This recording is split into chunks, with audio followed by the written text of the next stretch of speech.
ద్వితీయోపదేశకాండము 32. ఆకాశ మండలమా చెవియొగ్గుము, నేను మాటలాడుదును. భూమండలమా నా నోటి మాట వినుము.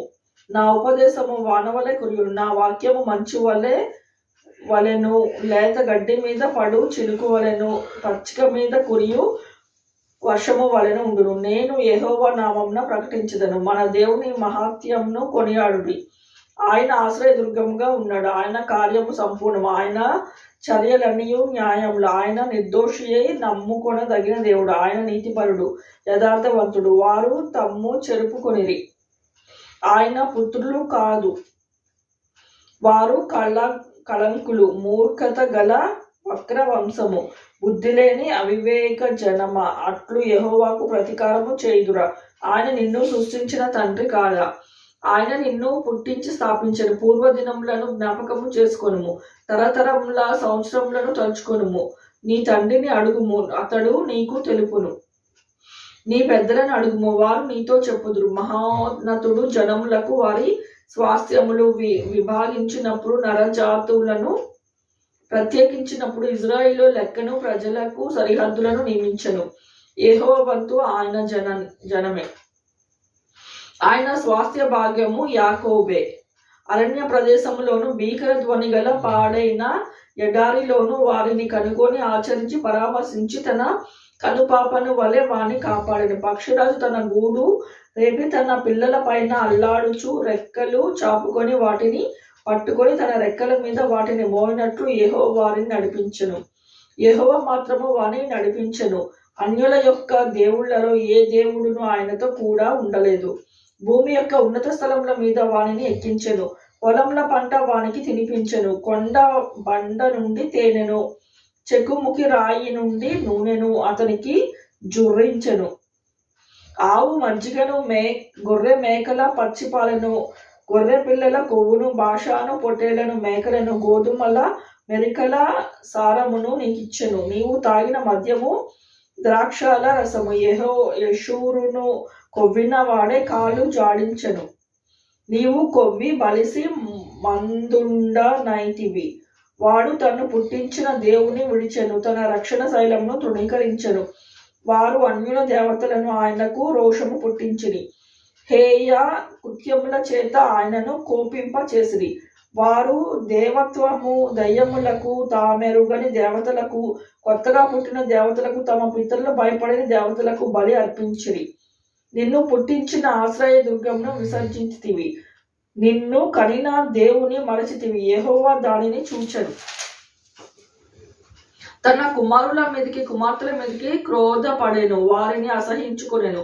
ఆయన ఇట్లనెను, నేను వారికి విముఖుడనై వారి కడప స్థితిని మేమెరుగునో చూచెను.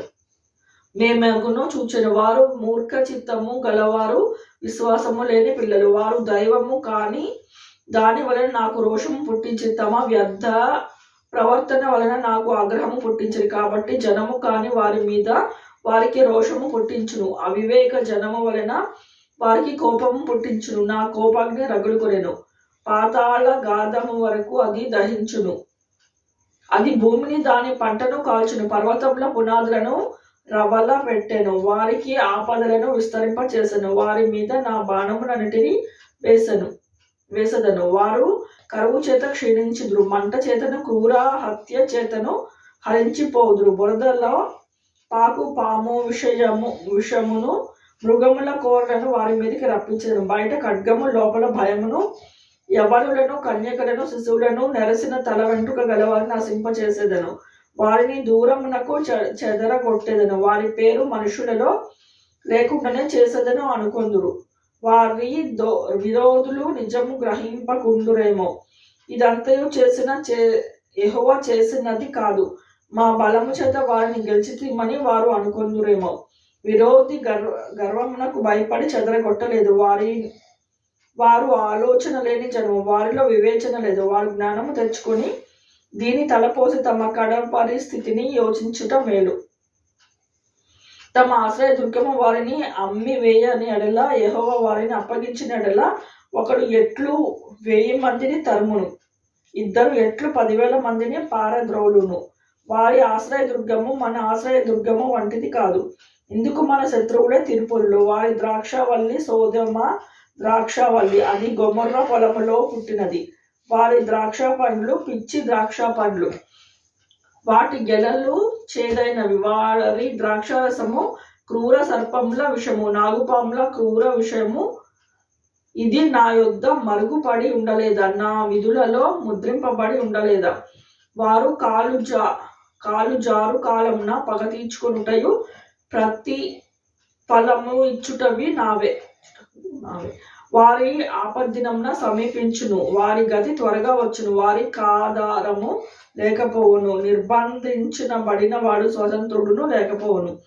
యెహోవా చూచుచు తన సేవలను గూర్చి సంతాపపడును, నిజముగా తన ప్రజలను తీర్పు చేయును. ఆయన వారి నైవేద్యముల కొవ్వులను తిని వారి పావీయార్పణమైన ద్రాక్షారసము తాగిన వారి దేవతలమైరి. వారు ఆశ్రయించిన దుర్గంలో లేచి మీరు సహాయము చేయవచ్చును. వారు మీకు శరణము కానియుడి అని చెప్పును. ఇదిగో నేనే దేవుడను, నేను తప్ప వేరొక దేవుడు లేడు. మృతి పొందిన వాడును బ్రతికించువాడును నేనే, గాయపరచువాడును నేనే, స్వస్థపరచువాడు నేనే. నా చేతిలో నుండి విడిపించువాడెవడు లేడు. నేను తళతళలాడు నా ఖడ్గము నూరి, నా ఖడ్గము నా చేత న్యాయమును పట్టుకొనిన ఎడల నా శత్రువులను ప్రతీకారం కలుగచేయను. నన్ను ద్వేషించు వారికి ప్రతిఫలం ఇచ్చేదను. రక్తము చేత నా బాణములను మత్తిల్ల చేసేదను. చంపింపబడిన వారి రక్తమును, చెదరగొట్టబడిన వారి రక్తమును